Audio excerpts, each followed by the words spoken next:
kick down, give you the scoop.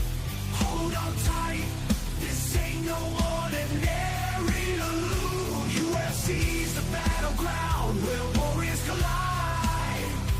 Die Hard MMA podcast, we won't hide. Clinch through the deep, analyze each brawl from the underdogs to the champions standing tall.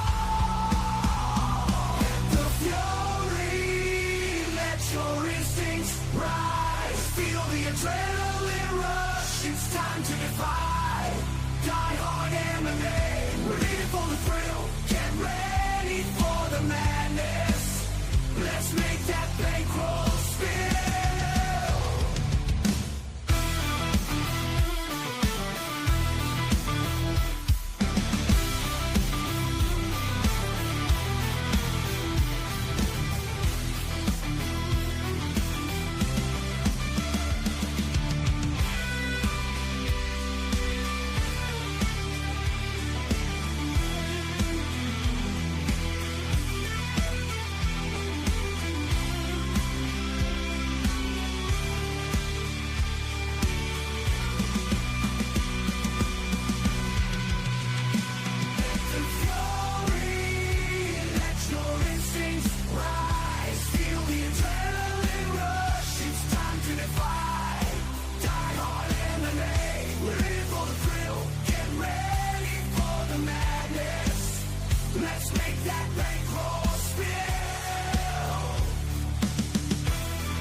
What is up, everybody? Welcome back to the UFC 309 Undefeated Post-Weigh-In Show. I'm your boy, as always, your hype man behind the camera, Clint over here, your favorite neighborhood D-Gen. And we are talking one last time, UFC 309, right before the spectacular circus show that is Jake Paul versus Mike Tyson gets kicking off. So what we do, we broke down this entire card on Monday with a fabulous guest. We went over and under on absolutely everything on Thursday. Now we've watched the fighters face off and weigh in. We know who's big. We know who's small. We know who had a tough weight cut. We use all that information and we take one last lap around right here on the Undefeated Post-Weigh-In Show. Never a bad read. Never a bad bet. Not on this show. Not on the best damn betting show of the week. Do me a favor and hit the like button. Subscribe here on Home of Fight if you have not already. And we're going to kick this bad boy off. What's going on, everybody? Welcome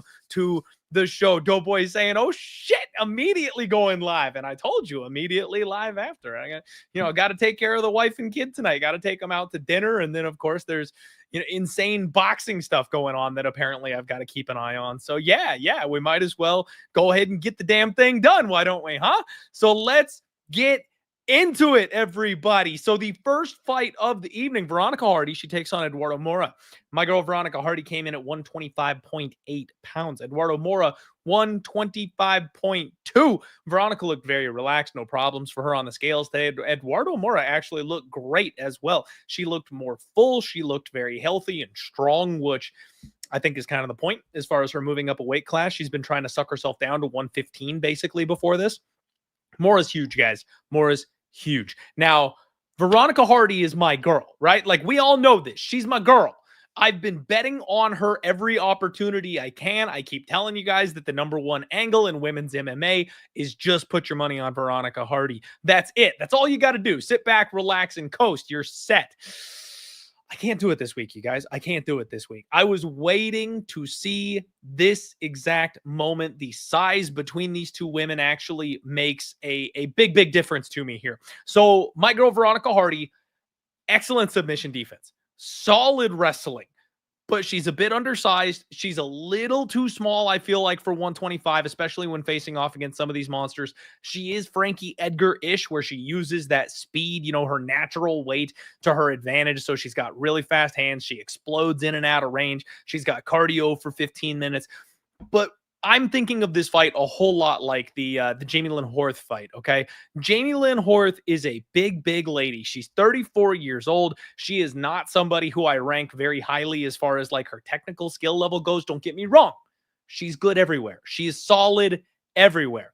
But at the UFC level, she's a big physical woman. She wants to bully you around that cage. She wants to corral you, and she wants to get on top of you. And so far in the UFC, she's got back-to-back split decisions. 1 win, 1 loss. You know, I thought she lost her last fight against Ivana Petrovic. I'll be honest with you.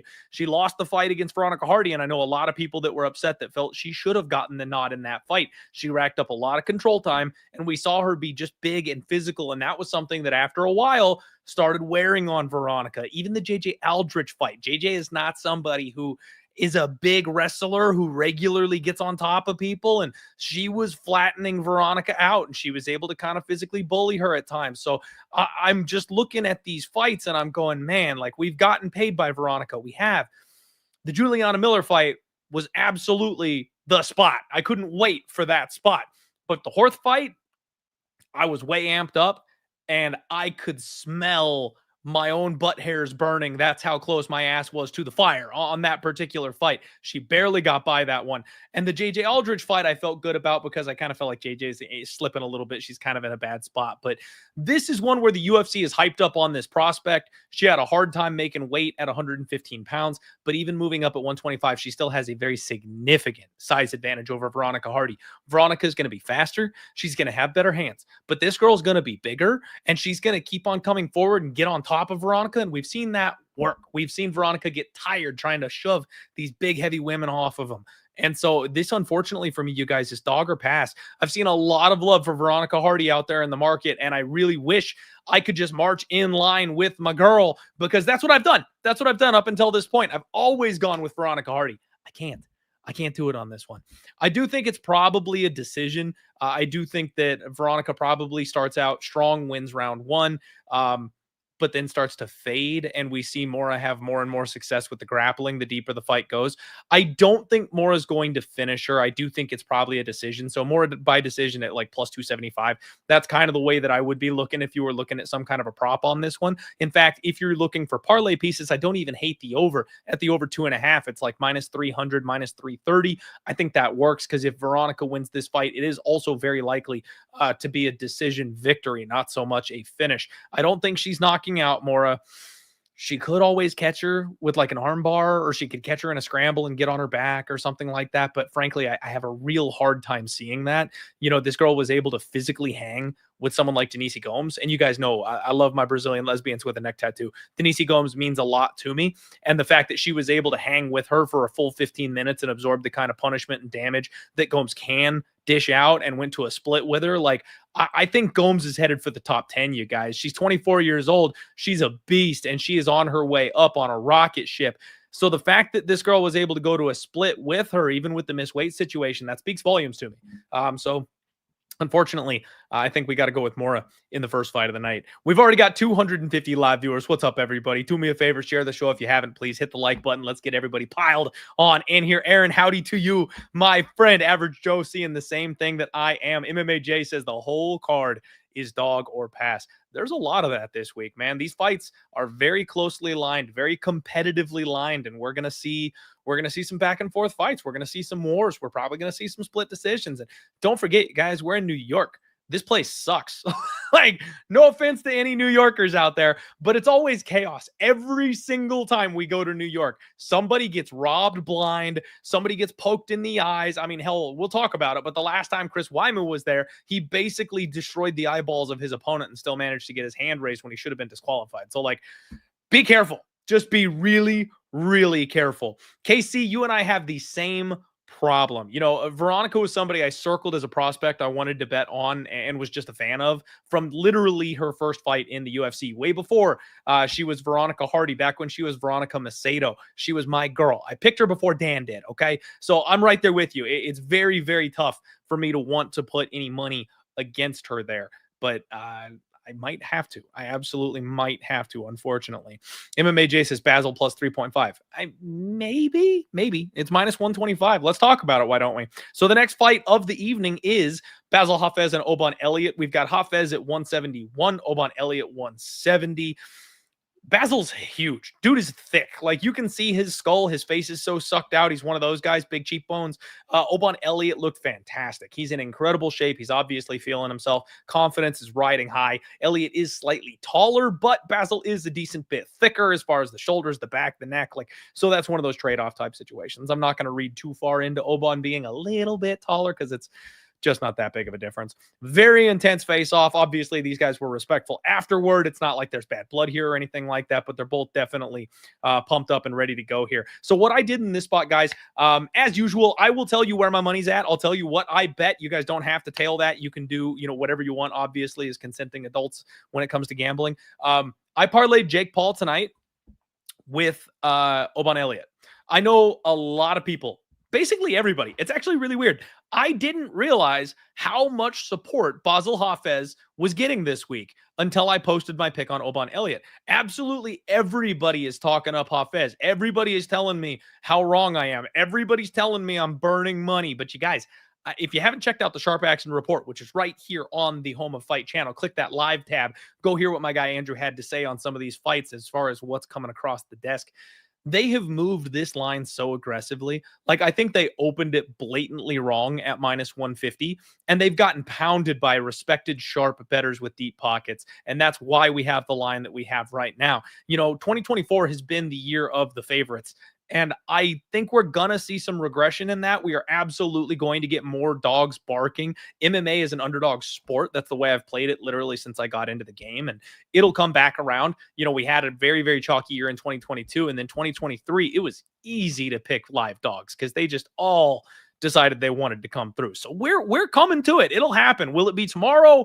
I'm not sure if it'll be tomorrow, but it's coming. But so far, the chalk has just been getting it done.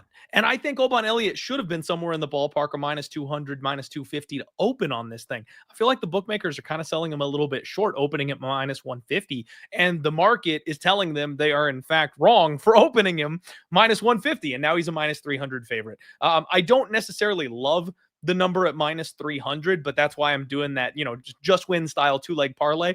I am betting against a 60-year-old man and Mike Tyson tonight. I'm sorry. I got to do it. And then that gives me like minus 110 on Obon Elliott going into Saturday. And I like that number a whole hell of a lot better. So it's one of those ones where this is not handicapping 101, right? But the way my brain justifies it, gambler math, degenerate math, is that first leg doesn't exist. So as long as Jake Paul can get his job done, I've got minus 110 going into Saturday on Obon Elliott. And that's the spot that I would like to be. Austin Swaim actually joined me on the podcast on Monday to break all this stuff down. You guys need to check him out. Very, very sharp guy. Lots of knowledge, good stats and information. Hafez striking defense woes. Not correct against Mickey Gall. I've played Elliott KO because Hafez has excellent sub D. And I think he finds a finish here. Wow. Okay. All right. Elliott by KO, huh? I like to hear that. I mean, we're on the same side picking Elliott, obviously, but I'm not sure I'm too big on Elliott's hands, and Basel Hafez has been incredibly tough and durable. Personally, guys, I think it's a decision. I think it is Elliott by decision, which is about minus 135. But don't forget, oh boy, this is the perfect day for us to be doing this live stream. There's so many things we can talk about. Gloves. Guys, we're switching back to the gloves. Dana White has finally gotten fed up with the decisions. He's fed up with hearing about it online. Thank God we are officially switching back to the old UFC gloves. And I know there's people out there that, personally speaking, I had the tinfoil cap on my head and I was talking about how I feel like the gloves made a difference. And some people said that that was silly. Some people said that, it wasn't the gloves, it was the steroids, it's the game plans, it's the matchups. And honestly, guys, I live in the gray area, right? I am not a person who is extreme in any way, shape, or form, except for when it comes to my degenerate gambling tendencies. I live in the gray area. So I think it was a little bit of everything. But frankly, I think the old gloves, that really old-fashioned, thick-ass piece of foam that they used to use and are going to use from now on, I almost kind of think that's like brass knuckles. I mean, obviously, that's an extreme example. It's not that forceful. Obviously, you're not punching someone with a piece of metal, but all it was a really thick, solid piece of foam right on top of your knuckles. And I feel like a lot of the fighters may have hit not as hard to protect their hands, because those weird little soft layers of foam, there was like more padding on the back of your hand and more padding on the fingers, less on the knuckles. I would expect some people probably didn't swing as hard to avoid hand breaks, or in the fight, once your hands started getting sore. I don't know if you guys have ever done any type of combat, but even just like punching a punching bag, if you get in there and really start going at it, those first couple punches feel great. And then after a while, you're like, like I can only imagine the jaw of Michael Chandler and what that feels like to punch repeatedly. So, like, I feel like that might be some part of this, and it will actually lead towards a couple of knockouts. I'm not an insane person, but you best believe I pretend to be one online. So when this thing switches around and we get all finishes tomorrow, I will be cheering for the new gloves, and I will be saying that it was the gloves' fault, and good job on Dana for switching back. You guys know the truth. I'm not actually that insane, but that's how I'm going to look online. So I don't hate Austin's call here of the KO prop at such a big number. You know, looking back, like I said, Basel has never actually been finished by strikes. However, Jack Della didn't really try. He was looking for a guillotine. He wasn't really beating him up the way that you would expect someone to if they were looking for a KO. Mickey Gall did actually hurt Oban. It's not Oban, sorry. Mickey Gall did hurt Basil Hafez a couple of different times in their fight. It was a bit more of a drag-out brawl. So maybe Oban Elliott could knock him out. I mean, he does have 2 KO wins on his record, but coming from Cage Warriors, unless he gets on top of him and like pounds him out with back control or something like that, personally, I don't see it. I think it's a decision, but you know, we'll see. MMA J says that Basil wins the first round at a high clip. I'm not so sure. Because Basil is he bites on his mouthpiece, steps forward, swings haymakers, and then he tries to like physically body people, double leg you, that kind of thing. And if you've watched any of the fights of Oban Elliott, he's got incredibly strong hips. He's got very good takedown defense. He knows how to defend in all those cage clinch type situations. He knows how to work his way back up from being, you know, grounded to a knee and stuff like that. Like I actually don't know that Basil Hafez wins round 1 at a very decent clip unless he like knocks him to the floor or something like that. That's the one worry that I have is Elliott has been KO'd twice, and Basil Hafez does do nothing but throw caution to the wind and swing meat hooks. So could be actually a Hafez KO if he's going to pull off the upset, which by the way is like 11-1, you guys. So maybe I should hedge and sprinkle that just a little bit. Yeah, see, Thomas knows what's up. Hafez won't like the big cage. I don't think he will. I don't think he functions well in a big cage. I think he's going to have a hard time finding Oban Elliott in there. And then when he does, he's going to have a hard time getting him down and taking him down. So, you know, we'll see. Christopher Patrick says, let's go, Clint. I made it. What's up, Christopher? Thanks for being here live on the show, baby. What is up? KC saying that Miller looked stiff on the stage like a 40-year-old. Interesting. Interesting. Miller. Oh, Jim Miller. Okay. We're not there yet. We'll get there. I was like, what Miller are you talking about, dude? I got it. All right. Ramiz Brahimaj and Mickey Gall up next, you guys. 170.2 on Ramiz, 170 and 0.8 for Mickey Gall. Neither of these guys had issues on the scales today. They both looked totally fine, totally relaxed. And earlier in the week, I was kind of looking at this as a dog or pass type of situation. I really thought this was a spot where Mickey Gall's getting a little too much hype. Ramiz Brahimaj is an incredible grappler. And I've kind of had that poked a little bit, like my thought process on that. Some holes have been kind of poked in that by people that I respect. So I'm kind of a little bit hesitant here in this spot. They face off and Mickey Gall is huge. You guys, I did not realize how much smaller Ramiz Brahimaj was going to be in this spot. And that makes a massive, massive difference for a guy whose main path to victory is going to be grappling. Now let's talk about it a little bit, right? Mickey Gall, a very natural grappler. I believe when he first got signed by the UFC, he was a BJJ purple belt or something to that effect. And Ramiz Brahimaj is like a world-class no-gi world champion, you know, that kind of thing. Apparently that was not at like the black belt level, which I thought it was. So that's a little dousing of cold water there on me, thinking that that was the case. Ramiz being much, much smaller here with a 44% takedown defense. Themba obviously absolutely washed the guy, but so did Court McGee. And I am massive on Court McGee, you guys. I actually bet Court McGee massive in that spot because historically I've been a Ramiz Brahimaj fader and hater. So this was kind of that, like, we've gone a little too far from the grace of God. I'm going to buy low here on Ramiz Brahimaj type of spot. And now I'm thinking maybe I should just keep my hands in my pocket, because Mickey Gall is going to have a huge height advantage. He's going to have a big time reach advantage. And Ramiz really doesn't strike. I mean, like, he doesn't strike at all, well or otherwise. He's just not a very good boxer or anything. Mickey's going to have a decent advantage here on the feet. And then when they grapple, Mickey Gall's takedown defense is 37%. And so that's kind of what I was hanging my hat on, is that Ramiz would be able to take him down and probably control and rinse him here on the ground. But looking back through him historically in his fights in the UFC, he hasn't really been able to do that for any length of period of time. He shoots a couple takedowns early, and then if he doesn't get the immediate submission on the ground, which he's only done to low-level fighters like Sasha Platnikov and Michael Gilmore, he's not continuing to shoot those takedowns throughout the fight. He ends up kind of accepting the pace and pressure of his opponents deeper into the fight. And that's the kind of situation that it's like, man, I can't, I don't know how much I want to get involved on that. Now, the one caveat to that is he did attempt takedowns against Themba Gorimbo. Now, you're not going to out cardio, out muscle, outpace a guy like Themba, but he did shoot 4 takedowns in the first round, 2 in the second, 2 in the third. So he at least tried. You know what I mean? Like, that effort level is there. And I think if he shoots those kinds of continuous takedowns on someone like Mickey Gall, he will be able to potentially get them. Christopher Patrick says Ramiz submits round 2. Oh, okay. So we've got a fellow Brahimaj believer over here. And Everett Joe saying that Gall absolutely dwarfs him. Yeah, man. It's a tough call. It is a tough call, because I know a lot of people, a lot of really smart people, they're going to war here with Mickey Gall. And to me, it's just suspect that Mickey isn't like a -185 favorite or something like that, because it's almost one-way traffic from anybody we know of. So the money somewhere is coming in on Ramiz Brahimaj, keeping this thing close.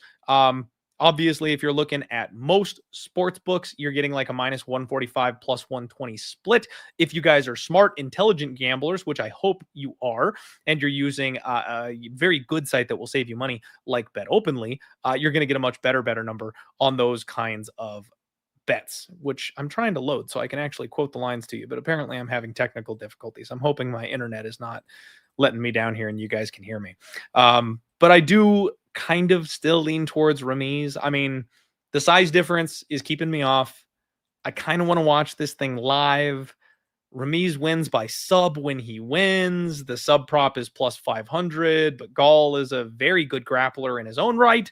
So I'm not sure I want to bet against him to get choked out in this spot, even though he's got 6 losses he has never been submitted for. Those are by decision. 2 of those are by knockout. And he's been fighting better competition, not counting Basel. He's been fighting real tough competition so far in the UFC. And frankly, Ramiz falls into the category of the guys that Mickey Gall is beating, right? Like, guys that are hanging on to a UFC roster spot and then get booted from the organization with one last loss. That's kind of how Ramiz is looking right now. If he loses to Mickey Gall, he probably gets the old snip. But what was really forcing me into this position of belief with Ramiz Brahimaj is that he called up my guy, the world champion Belal Muhammad. And the best base for MMA, believe it or not, is training under Belal Muhammad. Excellent game planner. Perfect example for what Ramiz wants to do. Grappling, wrestling, boxing, pace. He's got a great doctor. I mean, Belal's going to take this guy to the next level if he sticks with him. So it's just a matter of, does he win this fight or not? So slight lean to Ramiz Brahimaj for me. On this one, I am probably going to end up passing on this fight, but I am expecting it to be competitive. We'll see if Dad Mickey Gall makes any type of a difference here on Saturday. Next up, Jonathan Denise and Marcin Tybura. 253.2 for Denise, 251 for Marcin Tybura. No issues. Both these guys, big old flabby. I mean, Jonathan Denise looks, yeah, it's about right. Tybura, big hairy man. Gotta love heavyweights. These guys face off. Tybura does have a size advantage, and I do lean ever so slightly to the Marcin Tybura side, you guys. I mean, I know Jonathan is the shiny new toy, 8-0 undefeated Brazilian monster. Sure. But he's 33 years old, and he's a kickboxer, and we saw him get exposed in just one round against Carl Williams. One round. That's all it took. We watched Carl Williams get this guy on the mat and went, like, it was that obvious. This guy is not ready for the big stage in MMA because he doesn't know how to grapple. Marcin Tybura is very, very, very much somebody that you can rely on to shoot for takedowns. He knows what he's doing. He's an excellent game planner. And even in his last fight, when he did get caught in a ridiculous armbar against Sergey Spivak, he immediately got this young buck to the mat where he would have an advantage and took top position. He's the bigger guy here against Jonathan Denise. I think he's going to do the exact same thing. And you go back to his fight before Sergey Spivak against Tai Tuivasa, and that was like a round one barn burner. Like Tai Tuivasa left it all out there. And don't get me wrong, Jonathan Denise is probably a more dangerous striker than Tai Tuivasa. He's a higher level striker than Tai Tuivasa. But when Tai comes at you and cracks some of those bungalows, he puts people away. He puts people in a body bag. So we've seen Tybura kind of get chin checked a little bit, understand the assignment, and then get the fight to the mat. I don't believe that Jonathan will be able to survive multiple rounds with Marcin Tybura on top of him. I just don't. I kind of think the Marcin Tybura by sub is maybe the way to look. I have a hard time seeing this thing go a full 15 minutes. Plus 250 is a bit of a gross price tag, but it makes sense to me.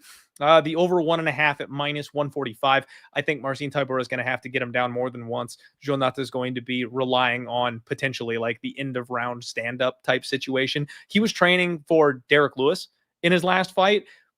I thought Derek might actually try for some takedowns because he does, believe it or not, go for a takedown or two in basically every fight. But I don't think anybody else was expecting that. So I doubt Jonathan's been really working too hard on his ground game leading into this fight. And now he gets a guy that is far more well-rounded than Derek Lewis with a much, much better grappling game than Derek Lewis. So I kind of feel like this is a spot where Marcin Tybura can just be that old, wily, savage veteran and kind of show this guy what's what on the mat. We'll see, because Tybura's been knocked out a lot. That is the one thing that worries me a little bit. And I'll tell you guys, every single fight on this card, there's sketchiness. There is sketchiness because you can't guarantee anybody's doing anything. And the matchmaking is very good. And that's why these lines are very close to pick them, because Denise could come out here and land on Tybura early and rip a couple of body shots. And Tybura's just never going to be able to respond from that. And it could just be over. So lots of that on this card. Tybura using Bet Openly as a minus 132 favorite. You can get plus 132 on Jonathan Denise. The winner of the bet pays the 1% juice, and that's how you get better lines than the minus 145 that is being offered everywhere else. Next fight, David Onama and Roberto Romero, 155.6 for Onama, 155 on the dot for Roberto Romero. David Onama looked absolutely amazing. This guy is an athletic freak. He's a complete specimen. And then Roberto Romero, I'll be honest with you, this dude looks intense. I mean, very sharp, angular features. Fire in his eyes, looked like he's in great shape. I have not been able to do my research, you guys. I have not been able to look into Roberto Romero yet, so I don't have any opinion on it. You know, last week, we had a very similar situation where Elizeu Zaleski dos Santos had a very late notice opponent, and I almost laid the minus 140 for Elizeu Zaleski inside the distance, just blindly, knowing that the guy was coming in on short notice, and you're not going to be able to hang with a guy like that on short notice. Would have worked out, but was a bit of a blind dart, not knowing anything. I'm not going to do that here. This Roberto Romero kid looks like he's pretty intense. I'm going to check out some tape, see if I can get there. He's 24 years old. Yeah, I don't know. I'm a little nervous. Just the intensity. I like the self-belief. So I don't have a whole lot to tell you stylistically on this one. And you've got a massive, massive line here for David Onama. He's a 12-1 favorite already. So money just pouring in. The bookmakers are moving this line out as far as they can get it to try to keep people off of this one. I would assume the only way to make money really is to do like Onama inside the distance. The guy can crack. He's got big power. He's got a nasty submission game. So he will find an area where he's got an advantage, and then he will abuse it until he finishes his opponent. That's what I love about David Onama. So I will predict that it's Onama inside the distance, but that's knowing absolutely nothing about his opponent. So if you guys have any, hot takes or something like that regarding the opponent here, let me know. Let's see here. Brian says, Mora decision, Jones round 1, 2, 3 sub prop, do Bronx TKO, sub prop, you'll do well. Okay, well, there you go, Brian. Thank you for the tip. MMA J says Obama by decision at 3-1. Gotta love it. That's RoboCop though. That's not Onama is not Obama. Come on now, we gotta stick with Hobocop. Let's see. Yeah, Christopher saying I can't go against Onama. Stay away fight. Same here. At least unless I get a reason to do otherwise. Next up, you have got Damon Jackson and Jim effin Miller. Damon Jackson 155.2. Jim Miller 155.6. No issues for Damon Jackson on the scale today, which is a little bit of a surprise, actually. If you guys recall, every time we do an undefeated post weigh-in show with Damon Jackson, he looks like death. He looks like he's gonna die. Like, this guy getting down to 145 pounds, it takes everything that he's got. It gives him scoliosis. He literally, like, he's always like hunched off to the side when he flexes because it is such a tough weight cut for him. Now, he looked okay up there, but, you know, as you'd expect with somebody getting an extra 10 pounds and their weight cut being a little easier, he looks a little soft. He's not nearly cut down as much as you would expect to see. I love during the ceremonials, he gets up there knowing Jim Miller is going to be the hometown favorite and like flips off the entire crowd. Good on you, Damon Jackson. You love to see it. Play the villain. Steer right on into it, buddy. Jim Miller, solid shape from Jim Miller. He looks fantastic, especially for as old as he is. He looked very, very good. Jim's back is huge, you guys. This is a spot where Damon Jackson moving up a weight class is the larger framed human being. He is taller than Jim Miller, but you look at Jim's fucking back. It's so wide, and that explains like the power that this guy gets in his hooks. That explains the squeeze when he gets on somebody's neck. Like, he just has such a huge back. The guy is looking to go until he's got like 50 UFC fights or something like that, I saw, which is good news to me. Because if I was hearing the retirement word, the R word, you're going to want to stay away, right? If it's a retirement fight, if it's the end of the road, you don't want to get involved on a guy like that. If he's still got that ridiculous self-belief in himself that he's going to hit that milestone, he's going to get to 50 UFC fights and set a record no one will ever pass, like, he's not planning on going anywhere. He's planning on sticking around for a bit. That is something that I like to hear when I'm thinking about a Jim Miller side here. The only thing for me is the market is just telling me how wrong I am on this fight. You've got Damon Jackson, who opened up a slight underdog in this fight, which frankly I agree with, and he's sitting now at minus 185. It is a landslide. It is one-way traffic. Everybody and their mom piling in on Damon Jackson. And guys, I don't get it. So he's 36 years old. He's making the move up a weight class at the end of his career, when things are getting a little tough, when he's getting a little old, when his body's feeling a little creaky. That's when he's moving up a weight class. That doesn't usually end well. You know, the guys that move weight classes towards the end of their career, they don't generally, unless your name's Edson Barboza, you don't find new life in your new division. Usually it's just one or two more fights, and then it's kind of the same old, same old. He is coming on a 1-3 run in his last 4 fights, and that one win was a very greasy, very close split decision where he hung on the back of Alexander Hernandez for dear life in round 3. Very easily could be on an 0-4 run. So having minus 185 on Damon Jackson with that kind of a run doesn't really make a ton of sense to me. Now, Jim Miller just got the brakes beaten off him by Bobby Green. We talked about that. I know how messed up that fight was. I know how much damage he took in that fight. So turning around and wanting to put your money on Jim Miller doesn't sound great. But Damon Jackson, frankly, has taken just as much, if not more, damage recently. I mean, he got the brakes beaten off of him by Chepe. He got knocked out flat by Dan Ige. He went a hard 15 with Alexander and Billy Q, and both guys got busted up in that fight. This will be his 3rd fight in 2024, whereas the Bobby Green fight was back in April for Jim Miller, and he took a couple of months off. So do you prefer the activity, or do you think the wear and tear is adding up? Like, I kind of think Jim Miller is the way to go. And Dean Daddy right here is the one that's got the idea. Jim fucking Miller by KO. I completely agree. He's going to knock his hair plugs out.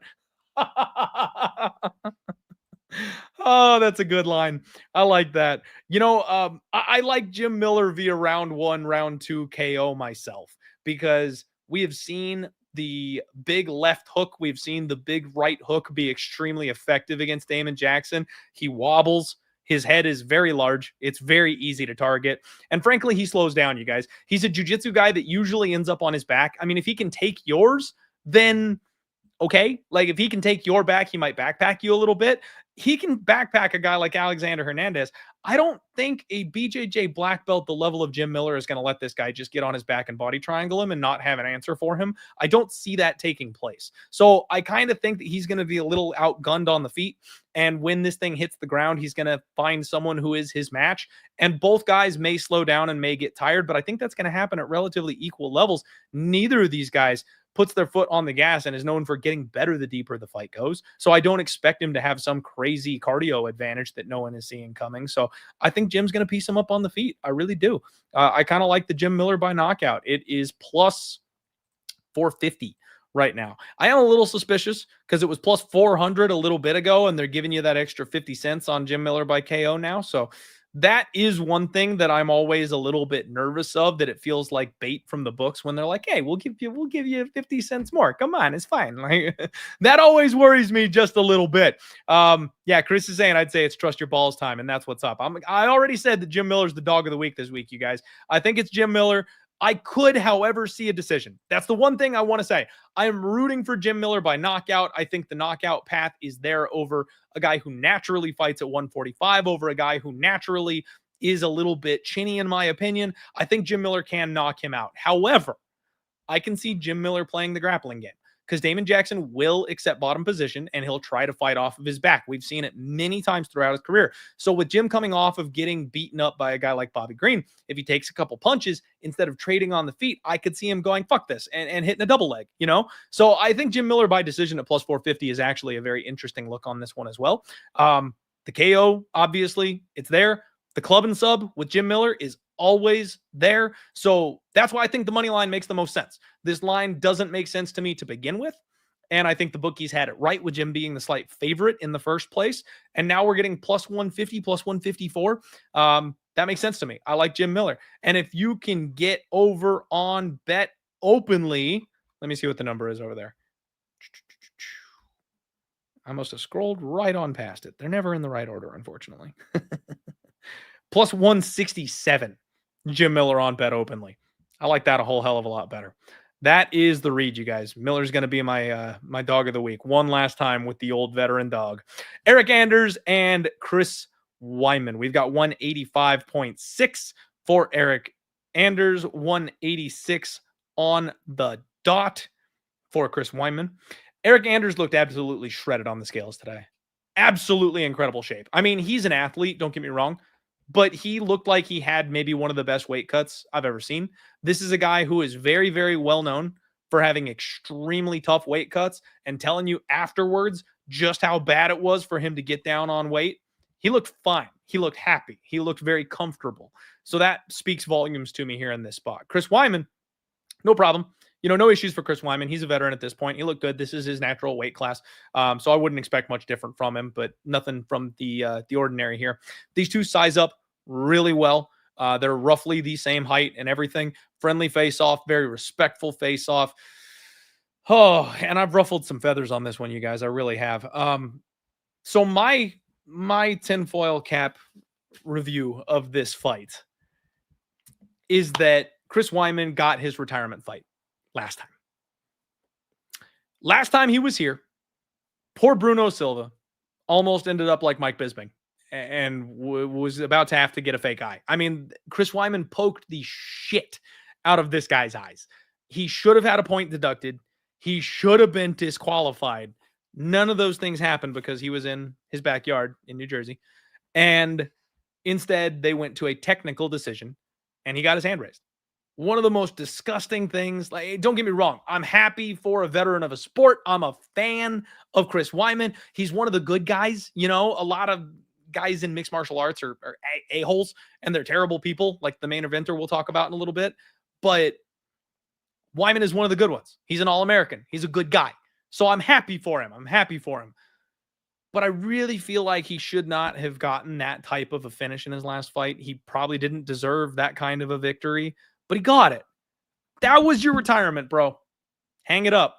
He's talking about retirement every time he comes out here, guys. He's been on an absolutely awful skid. What he's done is incredible, coming back from the leg break situation that he had. But he had a 3-fight losing skid, and he got beaten up by Brad Tavares, and he won a very questionable decision over Bruno Silva that they gifted to him. And now they're putting him back in there with a guy who's an incredible athlete who wants it more than anything. And frankly, you guys, has just come completely sober. I've talked about it on every single show because I want you guys to know and understand this.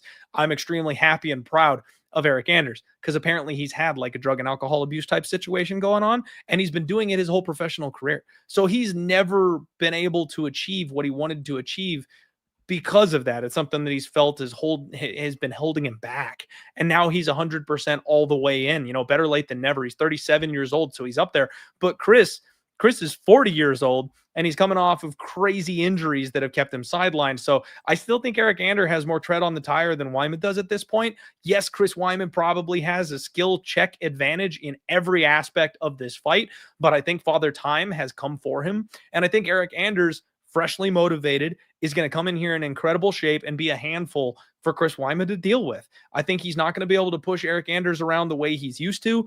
I believe Eric's got a really good gas tank. He hits really hard. He's very explosive. We've seen Chris knocked out a bunch of times, and now he's old. I'm not saying he's going to get knocked out by Eric Anders, but I'm not saying it. Eric Anders is more of a decision guy than anything. He's working real hard on his grappling and stuff like that.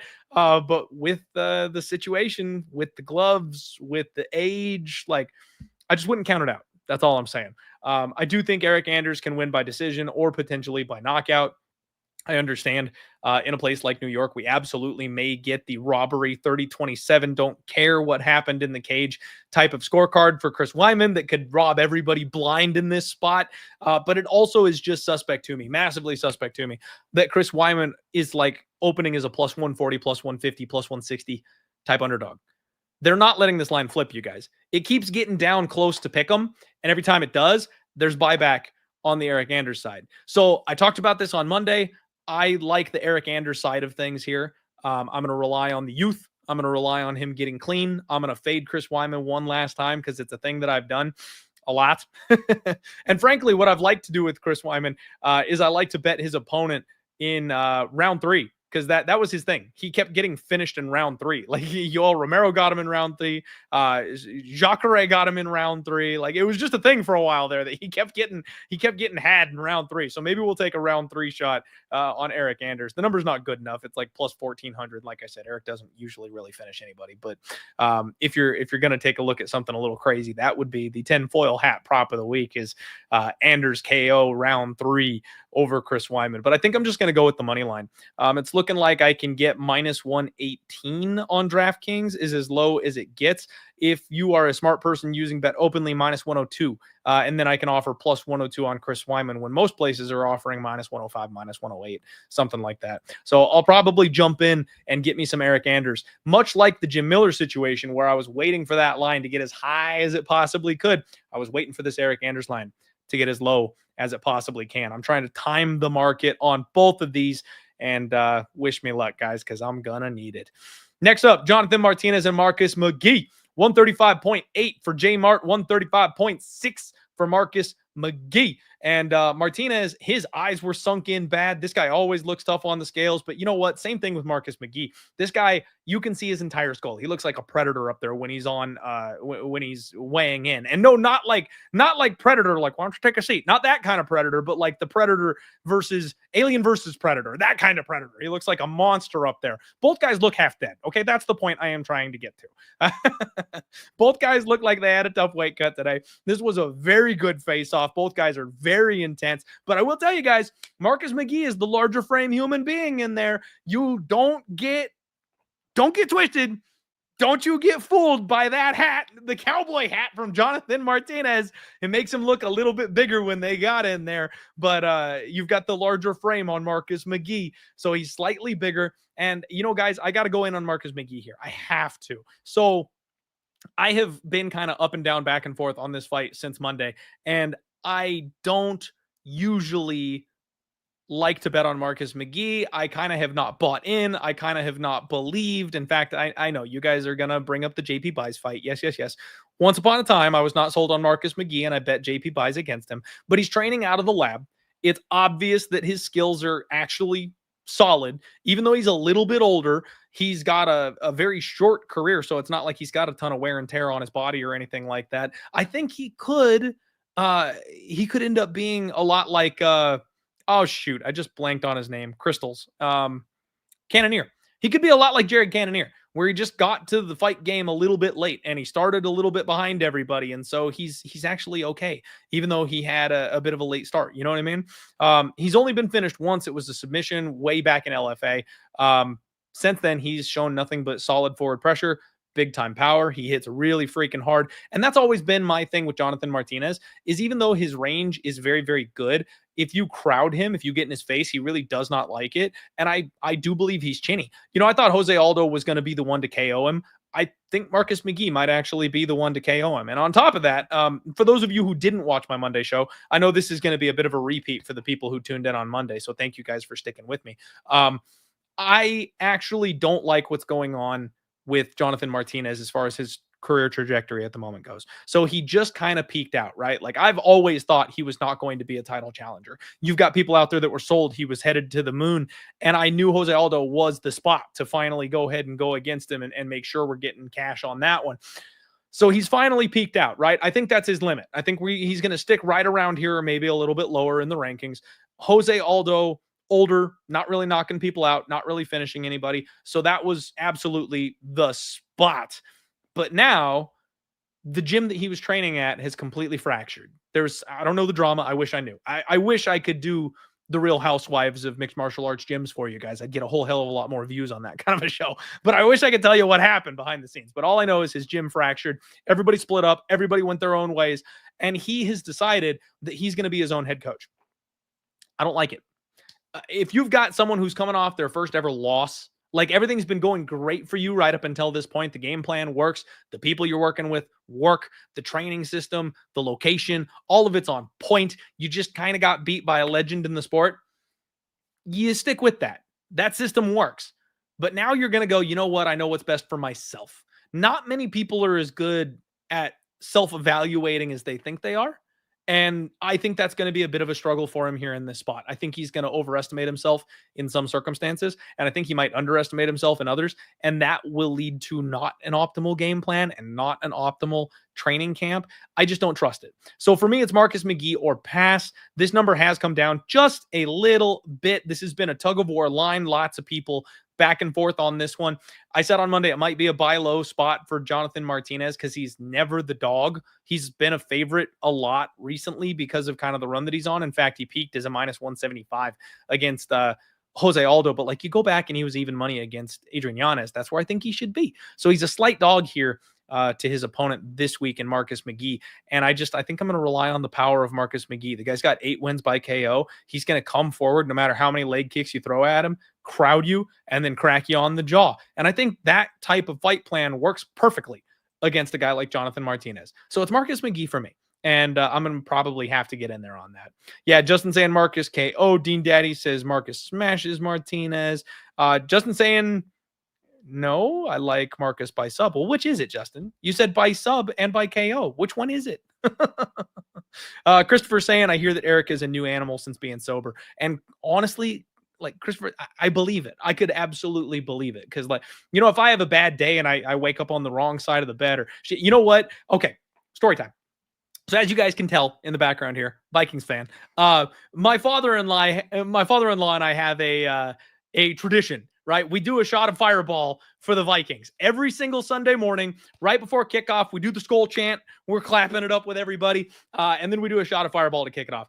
If I forget to like get going that day, if I don't get some caffeine in me first, if I don't eat some breakfast, if I have like a donut instead of having like some eggs, some protein, something good to help, salvage me, I feel like ass. And that first shot hits like a motherfucker. Like I'm a big man. Okay, you guys, I'll let you know I'm a big man. I need to lose a little bit of weight, but I've never been accused of being lightweight when it comes to my drinking. And if I don't have the right preparation, first thing in the morning, that Fireball shot hits you like Francis Ngannou. I have been tipsy off of a single shot before on Sunday mornings because the father-in-law wants to get the party started and let's go Vikings.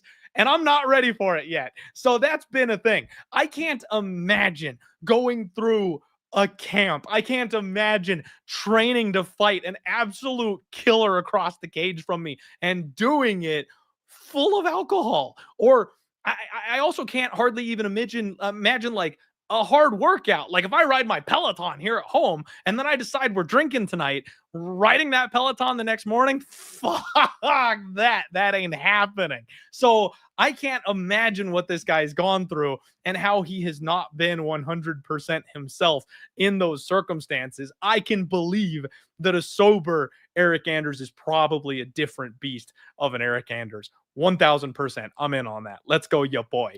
Next fight up, you guys. James Yontop takes on Mauricio Ruffy. Things get weird right about at this point here. James Yontop 166.2. Ruffy came in at 164.4.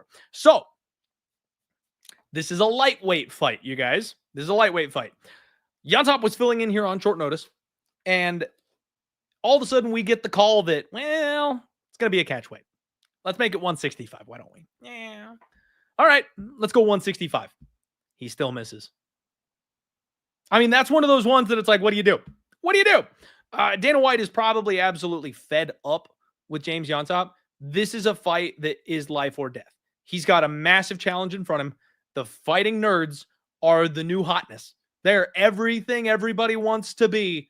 And he is getting thrown like a lamb to the slaughter against the guy who looks and fights the most like Conor McGregor and Mauricio Huffy. They're trying to kill this guy. And he came in not being able to make weight because it was short notice. Understandable. But this will be his second weight miss in the organization. And his first weight miss, you guys, was in his short notice debut when he fought Taco, Chris Padilla. In that fight, he got so over-aggressive, he ended up getting his back taken and choked out. So he actually got finished the last time he missed weight. And frankly, you guys, he looks like he rolled off the couch. He's always been kind of a big, soft body type of dude. So I don't want to be too harsh on like the way he looks or whatever. But there's a little muffin there. There's a little blubber there. Like this guy was definitely not like in the gym waiting for the phone to ring. The phone rang and he probably was at the buffet. So he is not at all even close to in fight shape for this. And the biggest thing with durability is usually it comes from cardio. Most guys are not just able to absorb damage the way a guy like Yontop does. Most people can't. Most people don't. The guys who can, look at Marab. Usually it's a recoverability thing. Usually it's because your cardio and your ability to recover is so on point that when you get hurt, you bounce back from it. It's not necessarily that you're just a Basel Hafez and have, so much muscle on your neck that you could bench press a car. Usually it's because you're in cardio shape. Yontop is usually in very good cardio shape, but he's kind of a walking punching bag. He had that back and forth war with Vyacheslav Borshev in his last fight. That was a lot of damage he took. And now he's rolling off the couch, being thrown to a fighting nerd, coming in on short notice, missing weight, looking heavy. This is bad news. Bad news bears written all over this. Now, Mauricio Huffy is a guy that I'm not sure I can trust. Don't get me wrong. He looks incredible. He is jacked. He's in crazy good shape. He's at the best gym in the world right now. These guys are on a rocket ship. But we have seen this guy not respond well. We've seen him get cracked on the regional scene and dropped before. I'm not sure his chin is the best thing in the world. And this fight could have been a whole lot more interesting if they both had to cut all the way down to 155 pounds. I think an in-shape Yontop causes problems for Mauricio Ruffy, potentially, because of pace and volume and pressure and all that kind of stuff. But an out-of-shape, on his way out the door, getting excommunicated by Dana White type of Yontop, that's not the guy I think is going to be causing any problems. I do think it's a spot where if he goes ahead and gets the finish, I'm not sure if it's early or if it's late, but I fully expect him to get the knockout. The KO prop is like minus 150 at this point on Mauricio Ruffy. The inside the distance is probably the way that I would look if you were going to do anything with that, because it's minus 175. It's not that much more expensive to go inside the distance, and he could submit him. He's training with really solid jiu-jitsu guys. They're all Brazilians. So he knows to work his way around a neck. He absolutely could grab a neck of Huffy. And frankly, Yontop's the kind of guy that's probably easier to choke out than he is to KO anyway. Even though Ruffy's got crazy power, this guy's got 2 losses by finish. They're both by sub. So Ruffy by sub could be like a sneaky way to look at it. Don't get caught with your pants down on that KO when the inside the distance is just 10 or 15 cents more expensive. Play the inside the distance. Yeah, I unfortunately think that Yyop is getting thrown to the wolves here. We've seen this so many times, you guys, especially fighters who the UFC is not overly interested in. You know, I faded Yyop with Slava Claus in that last fight, and it was a split decision. It was close. My butthole was puckered up a little bit, but we got the win, right? That's what matters. But when you see these guys that come in short notice or when they're coming off Contender Series and they go on this bad skid and they miss weight and they're getting punished and they're being fed to the guys that the UFC is really interested in, they just don't fare well and they get cut and they know what's coming. And it feels like they just kind of fold over. You know, I don't know that Yyop's necessarily going to make it that easy. He could come out here full of piss and vinegar and maybe he's the best punching bag I've ever seen and he can throw back even though he's out of shape and this is a problem. I'm not parlaying the minus 900 here on Mauricio. I ain't doing that shit. But if you want to take a stab at the inside the distance or the KO, I think that makes sense. I do think he probably makes a statement, finishes Yyop, and looks like the rest of the fighting nerds. MMAJ says fight not to start round 3 is 105. Yeah, not bad. Oh, Hunter, we've got December 29th, Packers versus Vikings. Sounds like a fireball bet to me. You are on. I will pre-book you for that one. Abso-freaking-lutely. Remind me. When it gets closer, you jump back in here and you make sure you remind me that bet is standing because shot bet for football, count me in, baby. Let's go. Vikings all day, baby. Yeah, new era. We're taking over. All right. Next up, you guys, we've got Karine Silva, and she's taking on Viviane Araujo. 125.6 for Vivi, 125.8 for Karine. And Viviane looked fantastic on the scales today. She always looks like her hair's wet after the weigh-ins and stuff like that. I don't know. It works for her. Karine Silva, the hair on this girl, I can only ever make a comment about the freaking hair. It's ridiculous. It's the most massive, curliest, boingiest fro I've ever seen in my life, and it's amazing. She looks absolutely incredible. She looks in great shape as well. This fight is really, really tough. These two were very intense. Vivi ever so slightly larger, not a lot, not by a lot. They size up pretty well, I'm not going to lie to you, but Vivi is just a little bit physically bigger. This does look to me, you guys, like the sell high spot on Karine Silva. She is a physical beast.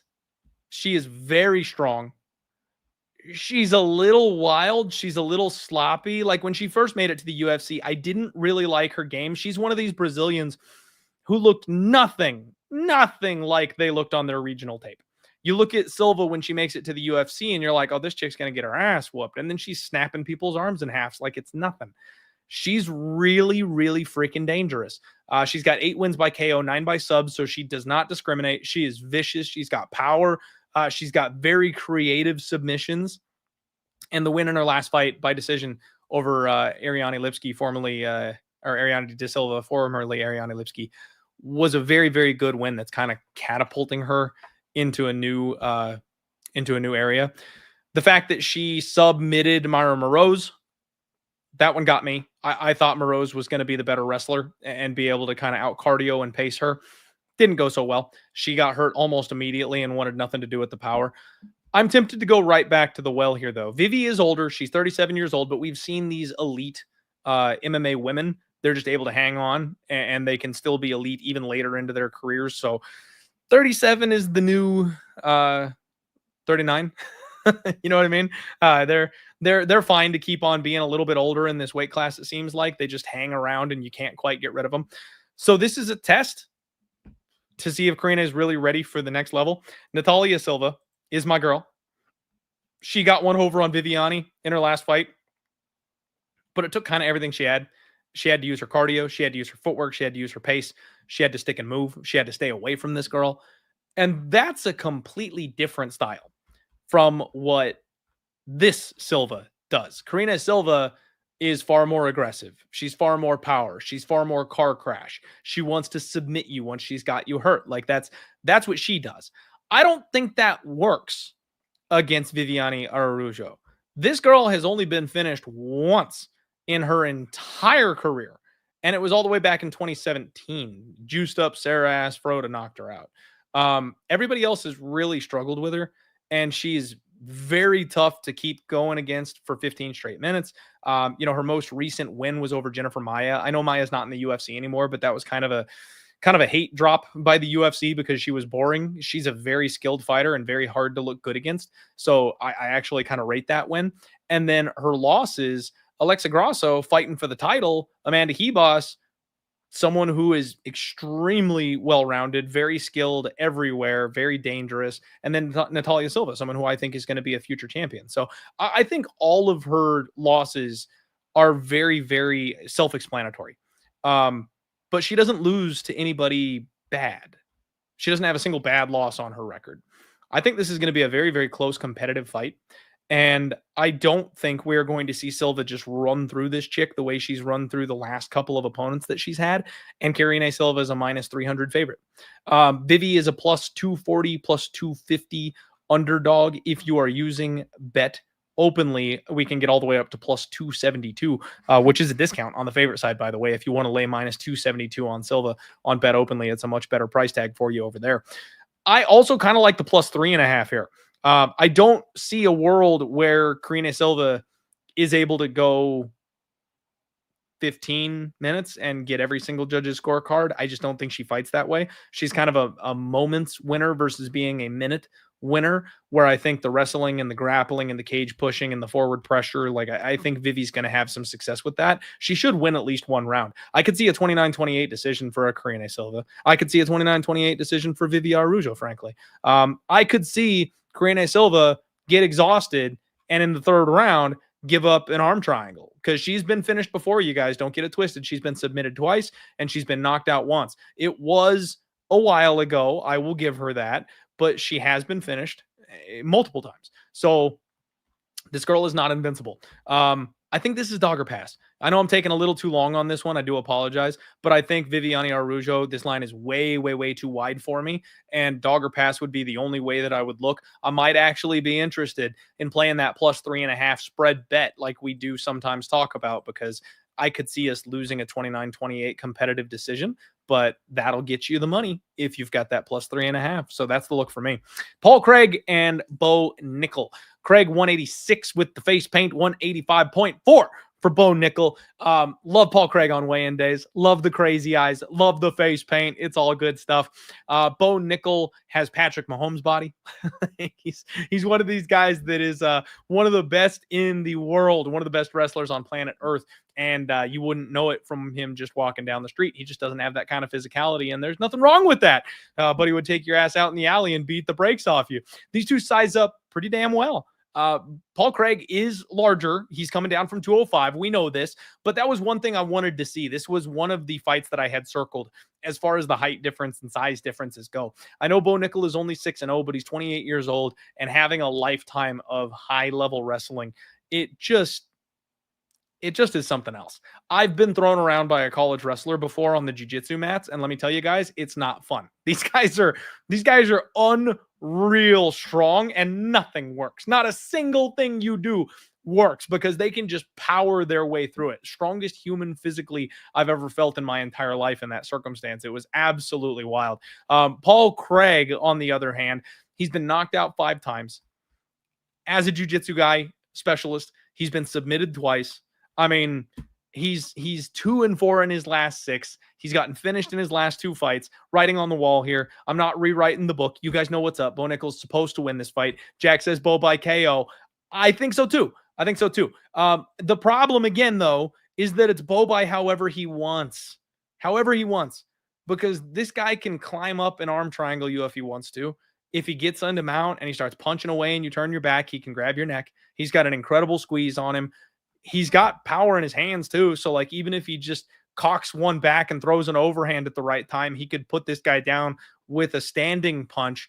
I think it's the knockout, but you can't rule out the sub. Minus 150 for KO, plus 175 for sub. And then you've got to lay a whopping minus 650 if you want to cover yourself and go inside the distance. They're really making you pick your poison here on this one. I kind of would be looking at the round 2, round 3 props personally. I think Paul Craig can survive 1 round. You look at the Kyle Brallo fight, round 2. You look at the fight that he had with Brendan Allen, round 3. So I could see a world where Paul Craig lasts a little bit longer against this guy. He's not the type of striker that Paul Craig has fallen victim to in the past, where Johnny Walker got him out of there in round 1. He doesn't have a chin. So if you tap this guy on the chin, it's over. But the only people who are really like submitting him in round 1, that's like, Nikita Krylov's absolutely fucking massive. Got him out of there via round 1 sub. Nobody else really does that. It's all knockouts or later in the fight. So I think this is going to get up and over the first round. I think round 2 starts. I don't know if I like over 1.5 entirely, because round 2 could be the one where it ends. But in Bo's last fight against my guy, Cody Brundage, we played the round 2 prop and got rewarded handsomely for that. It was like plus 550. Nickal round 2 is only like plus 250 this time. So they're wise to it now that he might not be just a round 1 monster finisher the way he had been in the past. So I would look at the round 2, round 3 type of props. I definitely think it's going to be a little bit later. But I'm with you, Jack. I think Paul Craig's chin is gone, and I think it's going to probably be a KO more so than a sub. Bo by any way he wants. That's just, it is what it is. It is written. All right, guys, co-main event, Michael Chandler and Charles Olivera, 155.6 for both guys, which is weird because they're doing these little point weights here. It's not the half pound or full pound like we're used to, and somehow these guys came in at exactly the same weight. Interesting. Both these guys look freaking phenomenal. I mean, it's Michael Chandler. He is built like the veiniest little Wolverine impersonator you've ever seen in your life. He always is as shredded as humanly possible. 0% body fat. Charles Olivera looks fantastic. He's been on a little bit of a break. He got up on the stage and he did his classic scream. Like, these guys are fantastic. They went forehead to forehead at their face off. It's a rematch. We're intense. Both these guys looking to get back on track. I mean, I am so hyped for this fight. I am so hyped for this fight. The problem for me, though, is this line stinks. You've got a fight where it was minus 130 in the first fight for Charles Olivera that is now all the way up to minus 250, minus 300. I know he won the first fight, but it was not without moments of fear. He got caught a couple times. Charles Olivera does not have the best chin in the world. Frankly, he's got one of the poorer chins, I feel like, at this level, at this weight class. He's a guy that can be cracked on the jaw and put away. We've seen it before. It's happened many times. And Chandler's not wrong when he talks about Charles quitting, except that was Charles 5-6 years ago. He doesn't really do that anymore, but the chin issue is still definitely a thing. I don't like Michael Chandler. I can't really get behind him here because he is 38 years old. He waited 2 straight years for Conor McGregor. He was in weight camp hell. It's almost like video game hell, where they're like developing your favorite video game and they're remixing it and they're remastering it. And then something goes wrong and then they fire the game developer and then they hire somebody new to come in, and then the Xbox 2 came out, and you just get stuck in this endless cycle where it's just never done. That's what Michael Chandler's last 2 years of his life have been. He's been waiting for Conor McGregor. He's been in a nonstop camp. We've seen nothing but him be in the most ridiculous shape of his life for 2 years straight. Frankly, guys, I don't know that that's healthy. I don't think you can be in that kind of shape for that long and keep it up without it having some kind of bad effect on you. The mental exhaustion. I mean, he obviously is Iron Mike Chandler, so he has the mental fortitude to dig through something like that and keep going, but he's human. There's a part of him that's disappointed the Conor McGregor fight never happened. There's a part of him that is exhausted by this entire process. It's human. That's got to be the way it is, So after a 2-year layoff, taking on a guy who was able to get him out of there with strikes early in the fight, the very beginning of round 2, and he's on a bad run where the only win in the UFC he's had in the last 3-4 years was freaking Tony Ferguson, and he lost round 1 of that fight. It's got to be Charles. It's got to be Charles. So my thought on this one is Charles knocked him out last time. This time he's going to get a sub. I kind of feel like that's, that story makes some sense here, and Dustin Poirier being able to wear him out and choke him out in his last fight. You can see the script there. But Charles came out publicly, and he said that he wants to knock him out again. Guys, I listen to fighters, for better or for worse. I listen to fighters, and especially when they want to do a certain thing. We've seen it time and time again where grapplers have fallen in love with their hands, and they just fall in love with the feeling of knocking somebody out. And yeah, that's a thing. That's absolutely a thing. Charles Oliveira almost submitted Arman Tsarukyan in his last fight. He wasn't quite able to get there because Arman pulled off his pants and got out of that choke. I think maybe that's resting with him a little bit, that if he just elbowed him instead, things might have been different, you know? So I kind of think I'm switching here. I'm not going to say Charles by sub. I'm going to say we run it back. It'll be Charles Oliveira by KO again, the same way it was the first time. I will warn you, though, I hate this money line. I think Charles wins. I don't like it because this line should be somewhere close to what it was the last time. Charles is not any better than he was the last time they fought. Chandler is not any worse, probably, than the last time that they fought. So it should be minus 150, minus 160. The fact that money has pushed it all the way out to being minus 250, minus 300, that's where you get those cliff jumper prices, and that's where you get your parlay busters. So just be careful. Michael Chandler could crack him on the jaw, and we could call it a day. Chandler by KO at plus 350. I don't hate anybody taking the stab on that. Let's see here. Jack asking, by the way, Addison has to score on Sunday, right? I've been saying that all season long. I am so frustrated. I played a bunch of best ball this year, you guys, which if you've never played it, you should check it out. Best ball is a blast. Lots of drafting preseason, and then you just let the chips fall where they may. Tons of fun. I have Addison as my most drafted wide receiver, and I thought he was going to be just the sneakiest, nastiest value on the entire board because people were both underestimating my Vikings and underestimating what Jordan Addison is capable of. And I have been so wrong because they just haven't used him.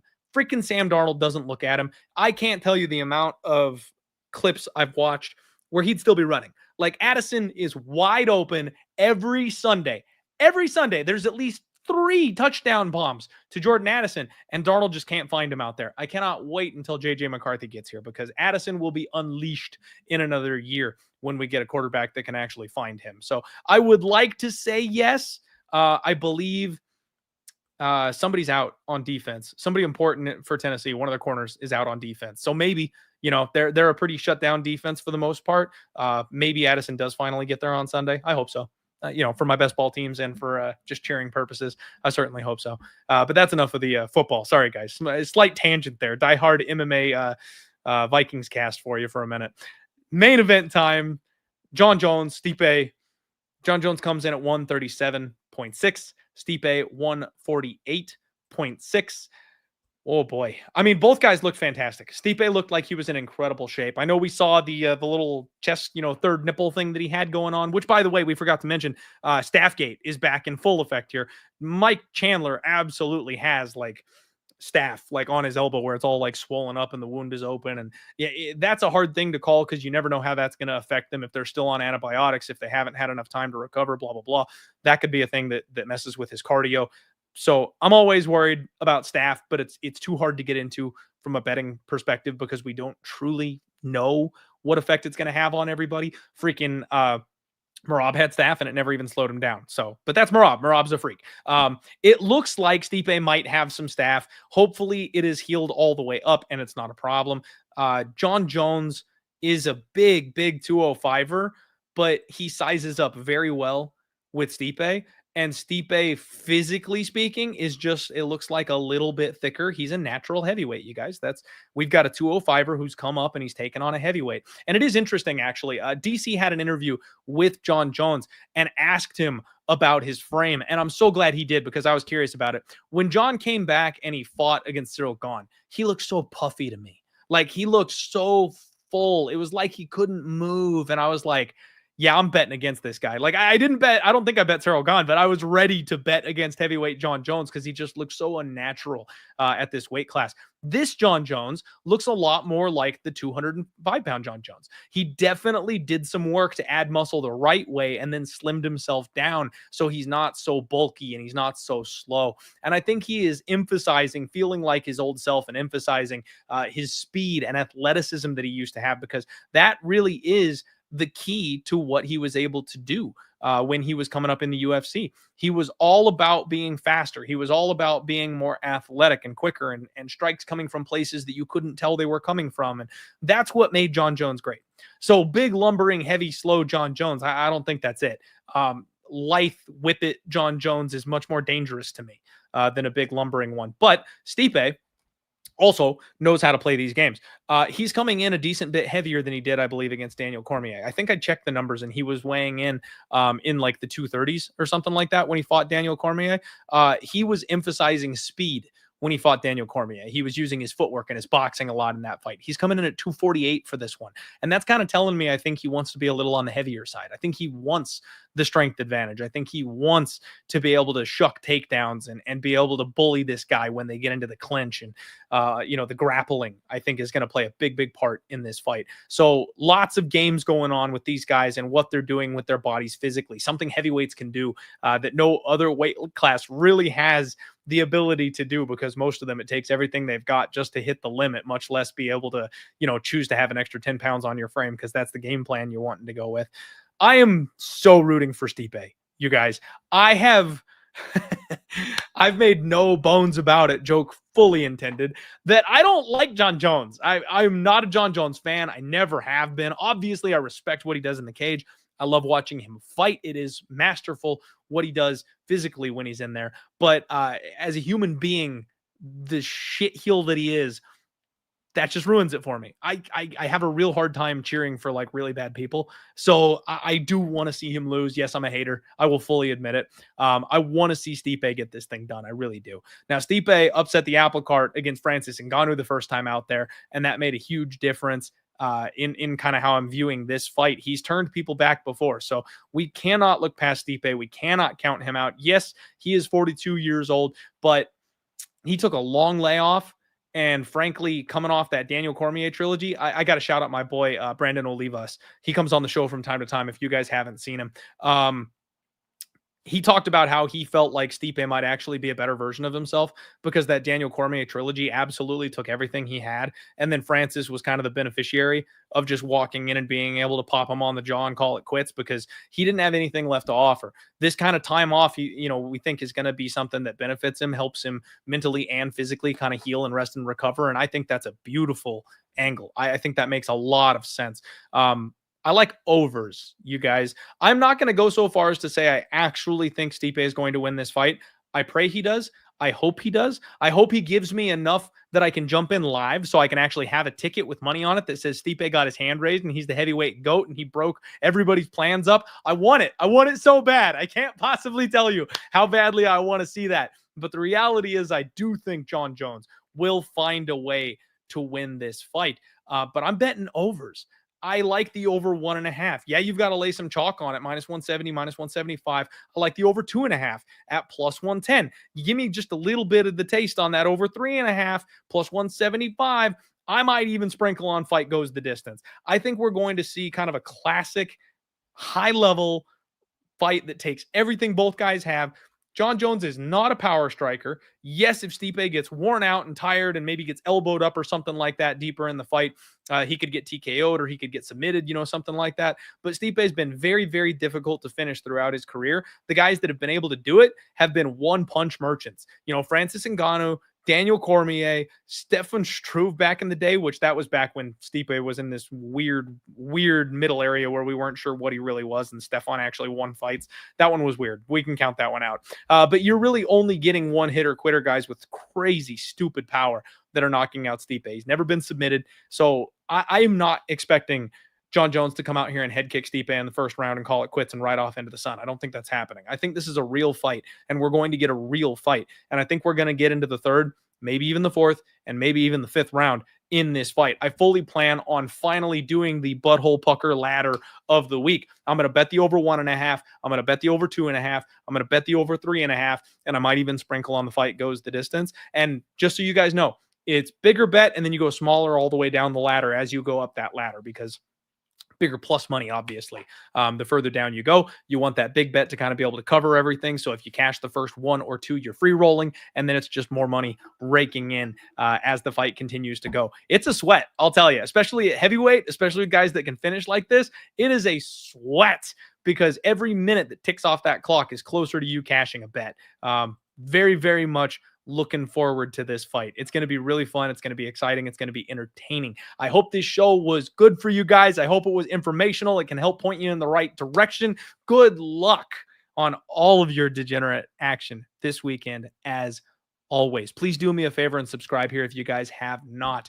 This is the home of fight, the home of bets. I am trying to get this channel up to 10K by the end of the year. So do me a favor, help me out. Hit the like button if you haven't already, and be well, you guys. We're going to go watch Mike Tyson and Jake Paul fight. Can't believe I just said that. But if you're degenning out on that shit show like I am, good luck on that as well. But then we got college football, we got fights, we got hockey, football on Sunday. We're hitting the good time of the year. We're going to see our family and our friends. It's Thanksgiving. It's Christmas season. Be good to each other. Get out there and be good to each other. Everybody's having a bit of a tough time around this time of year, and a smile and a hug or a hey, what's up, and a fist bump goes a long way. Just be good to the people around you, and they'll be good back. I promise. Love you guys. Let's roll.